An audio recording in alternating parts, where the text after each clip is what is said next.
How to log out Facebook from all devices. Hey everyone, it's me Jessica from Create, Login and Delete. So let's get started with the tutorial. If you want to log out of Facebook from all devices, you can do it easily through the Facebook app or website.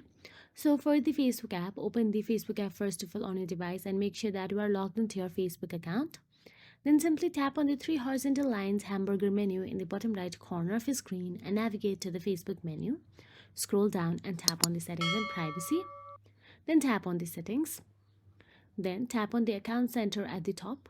Now scroll down and tap on the password and security. Then tap on the where you are logged in section. You will see a list of all devices and locations where your Facebook account is currently active. I do not have my Facebook account currently active in any devices, so you won't view any other devices here. All you have to do is tap log out of all sessions at the bottom if you are logged into any other devices and confirm the action when prompted. This will log you out of Facebook on all devices, including your phone, tablet, or any web browser. If you found this video helpful, please like, share, and subscribe. And thank you so much for watching.